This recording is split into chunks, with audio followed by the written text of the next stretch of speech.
Good morning, everyone. Welcome to yet another important video on how to guess MCQs correctly in Neet 2021 examination.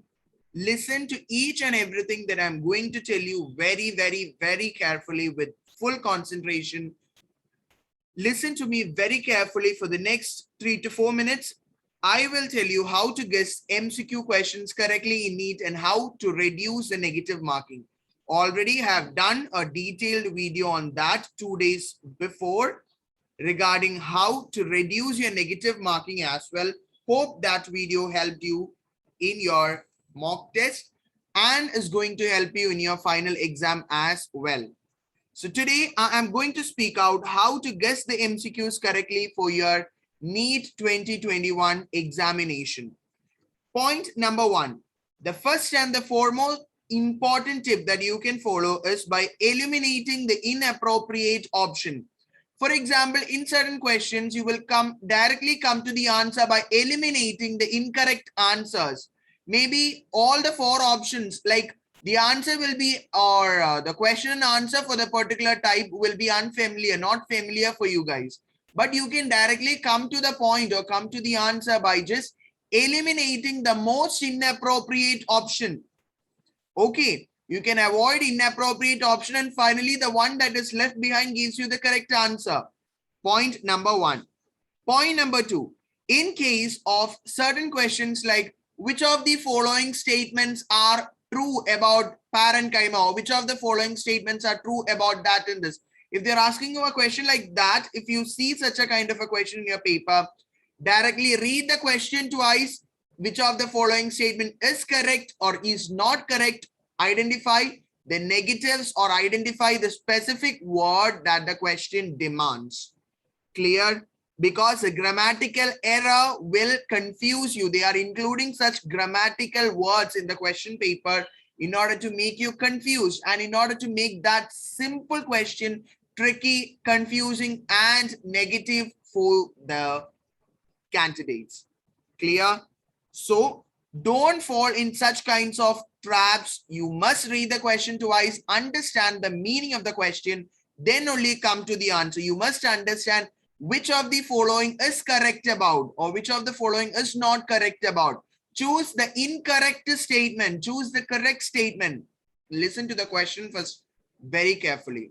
Sometimes in the previous AIMS and AFMC question papers, we have seen some questions asked in negative to negative word. That is, they'll ask you which of the following is not an incorrect statement. Not an incorrect statement. That means what? Which of the following is the correct statement?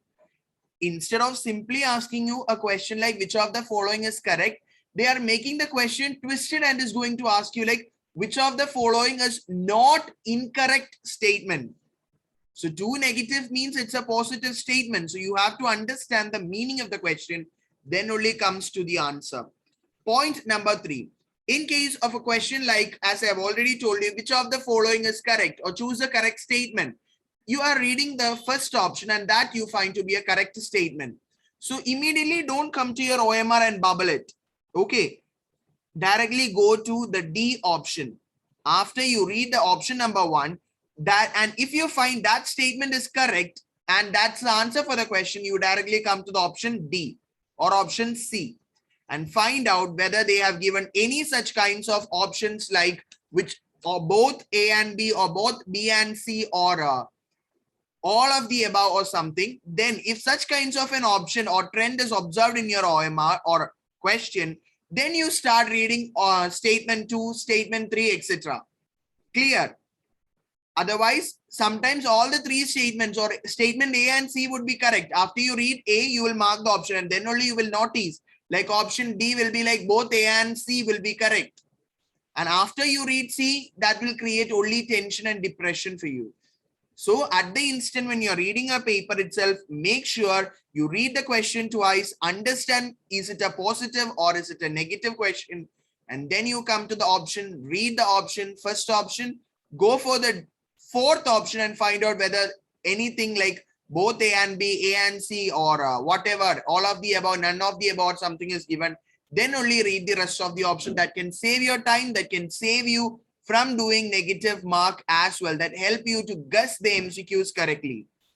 Last and final point for you guys, in case of physics and chemistry, as you read the question, for example, especially from the chapter units and dimension, then Young's modulus, dimension finding out, error analysis, electrostatics, all those things, if a question is simply asked to find out the value of something, you are not able, especially chemistry also, they'll ask you to find out the concentration of the solution. They are not specifying whether you have to find out the normality, molarity, mole fraction or whatever. They're not specifying you, but directly you can come to the option. You can come to the option, you can find out whether the options are in molarity or to molar or normal or whatever. If they are in capital M, that is molarity, then you go directly find out the molarity of the solution. That's what's a simple question. Number of moles divided by the volume would be the answer. So instead to confuse you, they won't specify which concentration term you should find out. So make sure you read the question twice, read the options carefully, and then only bubble the OMR. Soon a video regarding how to fill the OMRs would soon be uploaded, premiering in the next 1 or 2 days. So stay tuned with our channel. Bye-bye, guys. See you with the next upcoming motivational video. Bye-bye, everyone.